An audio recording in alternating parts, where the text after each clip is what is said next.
предпразнично и празнично издание на ТВ магазинот Трилинг. Петок, Великден. Пред вечери завршуваат постите. Недела со богојавление започнува периодот кон гоштевањето и новите надежи. Христијанството ги носи сите внатрешни човекови јадови, среќа, прочистување и промислување. Се враќаме на предизвиците и препрочитување на богокажаното, задлабочините на Христовите и библиските пораки, преку еден современ пслам од оцен Милан Ѓорѓевиќ во црквата Свети Јован. Тоа станува препознатливо сведочење на професорот од Богословскиот факултет.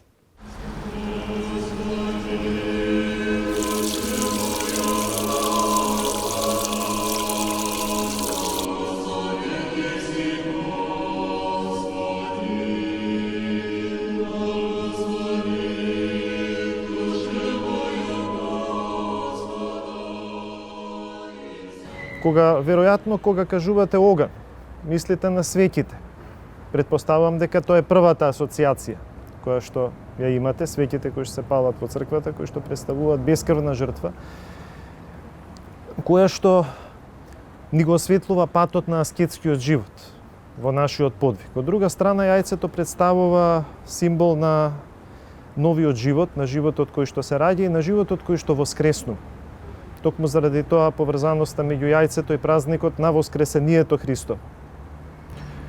Многу интересно го забележавте тоа. Воскресението што ние го празнуваме е воскресението на Богочовекот Христос, кој што станува човек и станувајќи човек ги повикува луѓето да станат богови по благодат. Неговата смрт и неговото воскресение потоа се изобразуваат во текот на целиот христијански живот, почнувајќи од светата тајна на крштението. Секое крштение учество во смртта и воскресението Христови. Многу често луѓето тоа не го знаат. Но, кога човек се потопува во водата при крштението, всушност изобразува смрт и погребувањето Христово. Излегувајќи од водата, го изобразува Христовото воскресение. Мудроста е тесно поврзана со подвижничкиот начин на живот, гледано од христијанската, теолошка и философска гледна точка. Многу често се сопоставуваат едно покрај друго философијата и мудроста. Ако ги разложиме тие два збора, философија од една страна, значи љубов кон мудроста, а пак мудроста е оној старогрчки збор Софија, кој што го имаме во зборот философија. Философијата е нешто што не води кон мудрост, а мудроста е начин на живот. Мудроста е не просто начин на философствување и разумно осознавање и осмислување на нештата, туку умствено, тоа е веќе едно друго ниво на спознание на вистината, на стварноста и на живењето. Тоа е она што ни го нуди христијанскиот подвиг, она што ни го нуди христијанскиот литургиски живот и она што ни го нуди во една општа човечка смисла искуството. Ние можеме спокојот да го разбереме во различни контексти, со различни значења. Многу често популарните начини на психологизирање денес ни зборуваат за спокојот како нешто што треба да го имаме, внатрешниот мир и така натаму. Многу често тоа е некаков инстант спокој што ние ќе го стекнеме преку некаква техника, дали на дишење, дали на едно, дали на друго. Во христијанството спокојот е поврзан со една многу подлабока смисла и со еден многу важен збор, а тоа е мирот. Да имате мир, значи не едноставно да се чувствувате смирено и спокојно. Тоа значи да бидете во мир со останатите. Ако се сетиме на двете големи заповеди за љубовта, кои што ни ги дава Христос, тоа е заповедта за љубовта кон Бога и за љубовта кон ближните. Аналогно на тие две заповеди, ние треба да бидеме во мир со Бога и да бидеме во мир со нашите ближни, за да го имаме внатрешниот мир. Вие не можете да имате внатрешен мир ако не бидете во мир со Бога и ако не бидете во мир со другите луѓе околу вас, кои што Бог ви ги дарувал во вашите животи. Зборот милост кој што вие го спомнавте како прв е превод на два класични збора, на латинското грација или гратија и на старогрчкиот збор харис, кој што истовремено значува благодат. Кога ние зборуваме за милоста, ние имплицитно посочуваме кон благодата. Благодата не е човечка, само човечка особина или особина која што човек ја има по себе си. Тоа е нешто што не доаѓа од Бога. Благодата не доаѓа од Бога, за ние да можеме да бидеме согласни на благодата и нашите дела да бидат согласни на таа благодат и на сите оние дарови кои што Бог ни ги дава. Тогаш ние ќе бидеме милостиви и ќе бидеме милосрдни. Тоа значи дека милоста ќе се преточи во дела. Кога ние зборуваме за милосрдие, веќе зборуваме за милост или за благодат, која што поминува низ нашите животи и се преточува во конкретни дела. Црквата има двојна улога во историјата во која што ние живееме. Првото нешто што треба го разбереме дека црквата не е просто градба или некоја човечка институција. Примарното, основното значење на зборот црква, тоа е заедницата на верните, возглавена од Христа. Заради тоа во Новиот Завет уште се користи за црквата еден израз, а тоа е телото Христово. Тоа тело Христово, тој богочовечки организам, како што многу учители и оци на црквата ќе ја именуваат, постои во времето и постои во просторот во кој што ние живееме. И улогата на црквата, така разбрана во просторот и во времето, е двојна. Двојна е во смисла дека таа постои во овој свет, но таа истовремено не е од овој свет, не потекнува. Својот идентитет не го црпи од светот во кој што живее. Што значи тоа? Тоа значи дека таа треба да е во постојан диалог со светот, со времето во кое што живее.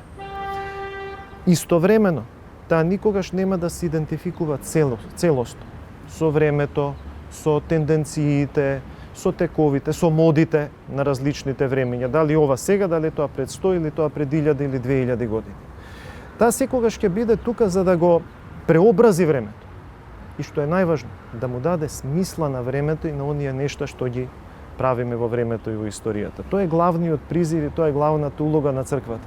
Заради тоа што црквата не е тука едноставно за да биде некаков символ, да има некакво чисто символичко присуство. Туку е тука да преобрази се што Бог ни дал како создание, а времето е едно од созданијата Божи. Веројатно сите заедно. Се уште се немаме договорено, но најверојатно ќе бидеме сите заедно.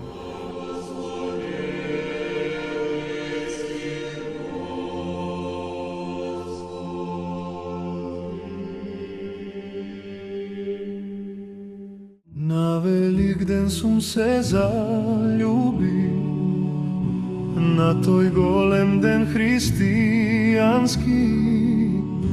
Ајде Боже, ти ми помогни, кажи каде да ја најдам.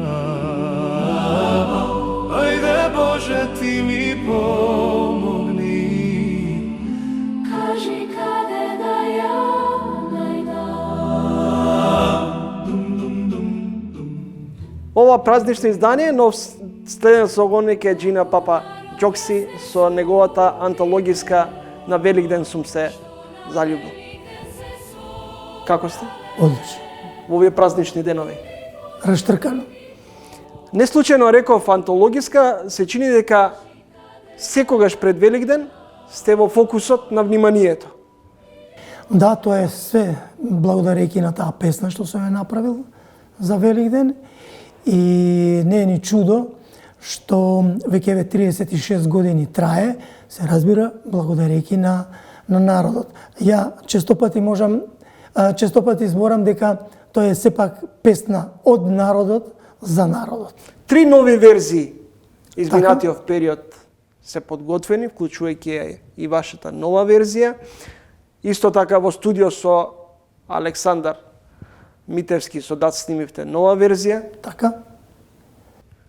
Што е тоа што постојано сте ги полните срцата на граѓаните со оваа песна? Па, најверојатно дека луѓето ја процениле песната дека не е наметлива.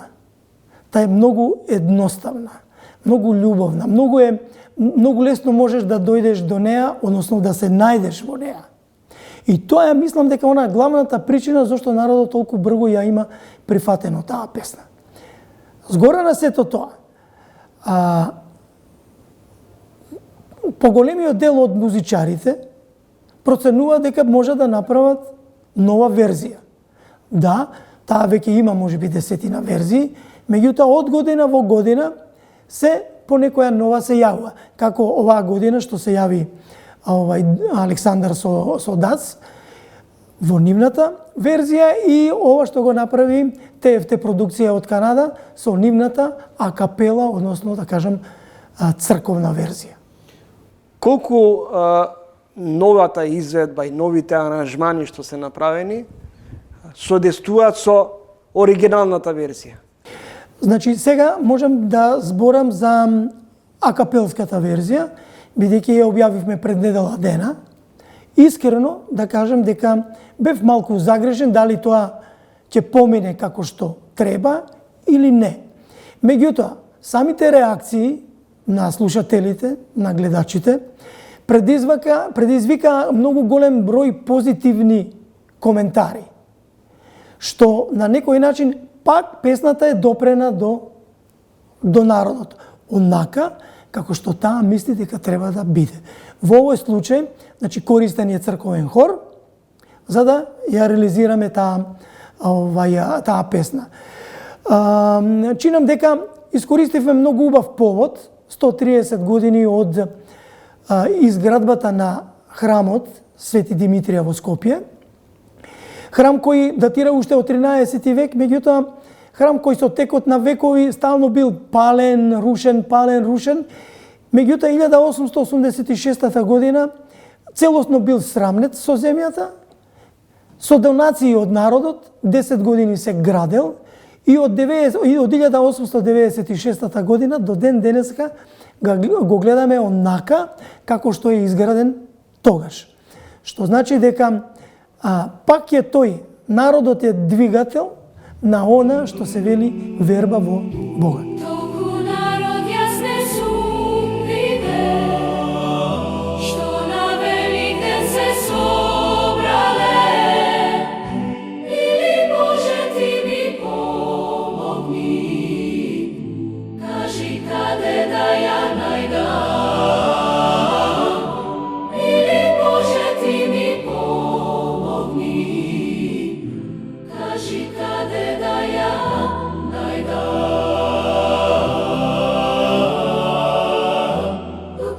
На Великден сум се заљубил, се чини како да стана празнична химна.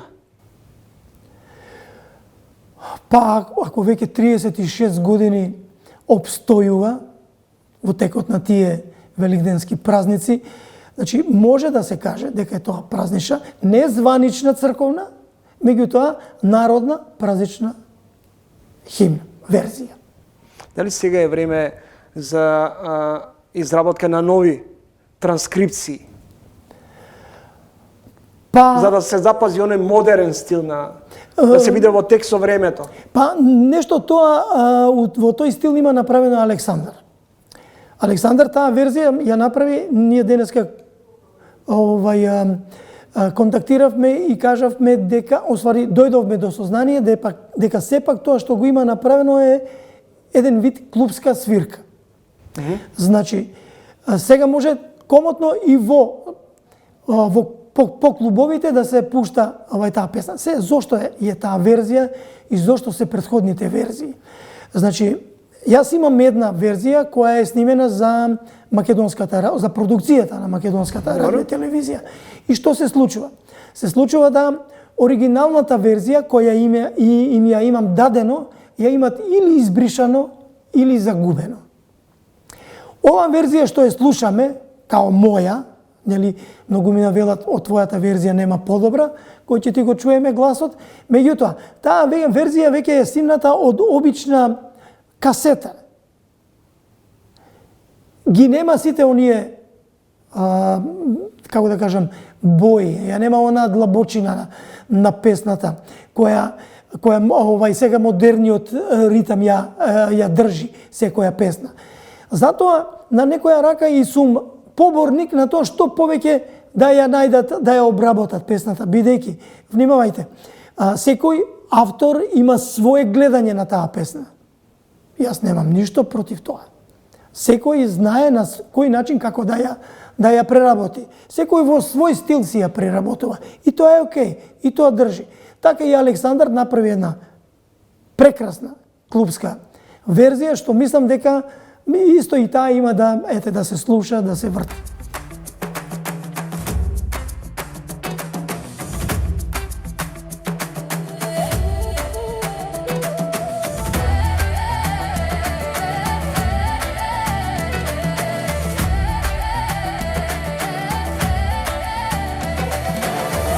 Ајде обидете се да бидете реален.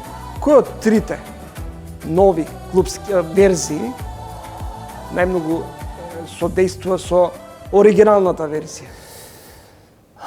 Нема таква. Нема таква. Затоа што и ако одвојам некоја, можеби некој ќе се наљути од авторите. Зошто? Затоа што секоја песна пак си трпи одредени фалби и одредени критики. Затоа одговорност си сносат авторите на аранжманите, односно изведувачите. Најдолгата, не најдолгата, туку најдолго трае верзијата на Радио Бубамара со Ламбе и со една посебна строфа од Огнен Неделковски, која е додадена на моите 3 строфи. Таа верзија од текст, јас ја имам земено и преработено во хорска изведба. Истата таа верзија на текст и Александар ја има земено и направено клубска верзија. Што значи? Не би можел да одвојам некој да кажам дека таа и таа верзија е нај. Сите се нај. Меѓутоа, од страна на слушател, на гледач, тие се меродавни кои ќе кажат дали е тоа така или не е така. Во овој момент, оваа хорскава верзија предизвикува голема радозналост и внимание, затоа што гледам за 3 дена помина негде околу 6000 прегледи, што ми вела дека за наши услови тоа било супер. Джина Папаџокси, што за вас представува Великден? Великден, нема да зборам од духовна гледна точка, затоа што тоа се подразбира, тоа секој го знае. Мислам да не се повтори. Добро. Меѓутоа, мене најчесто Великденот ме врзува со мојата баба Уранија. Бидејќи, внимавајте, оние години во времето на СФРЈ, црквата немаше никакво централно значење. И сите беа, како да кажам, сите беа комунисти. Или ако не, грото барем. Моите беа. И кај нас во фамилија немаше што да се вапцаат јајца или да се оди во црква или така нешто слично. Или да се оди по куки, како што имаат обичај во Тетова да прават, нели? Значи, мојата баба Уранија ќе ме земеше за рака, бидејќи живееше во аеродром на приземје долу. Ние преку прозор бегавме за да идеме ми се чини дека Архангел се викаше црквата во автокоманда. Бегавме преку прозор со јајцата во кесето пред црква, ќе се помолевме, ќе се вратевме назад и никој ништо не знаеше за тоа. Тоа е една од сликите која ме има поттикнато за да размислувам да направам песна. Втора една слика, што баба ми пред умирање ми кажа дека дедо ми Димитрија 3 пати праќал стројници по неа, баш за Великден, затоа што Великден како централен верски празник во поселата е број 1. Значи, таа година сите се собирале во црковниот двор. И нормално тука се дружеле, се пеело, се играло. И има и уште неколку 3-4 слики кои влијаат врз мене за да можам да ја направам песната. Тоа е она што да кажеме, мене највеќе ме поттикнало за да ја направам оваа песна. Благодарам за гостувањето. Честит празник и убави празнични денови. Ви благодарам и вам. Христос воскресе. Вистина воскресе за многу години. За многу години. Толку народ јас не сум видел, што на Великден се насобра. Мили Боже, ти ми помогни, кажи каде да ја најдам. Мили Боже, ти ми помогни, кажи каде да ја најдам.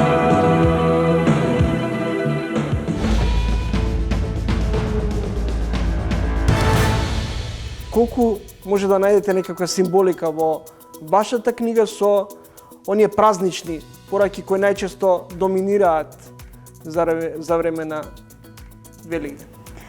Да, морам да признам дека не сум погледнала така и благодарам ја на оваа интерпретација. Може многу да биде во функција на романот затоа што преродбата, значи символиката која што ја спомнавте убаво, би била природбата не само лична која што се случува нели на рамниште на ликот, на главниот лик, на ликовите во романот, туку и на колективната природба, на природбата на нашето општество која што мора да ни биде мотив на сите за понатаму.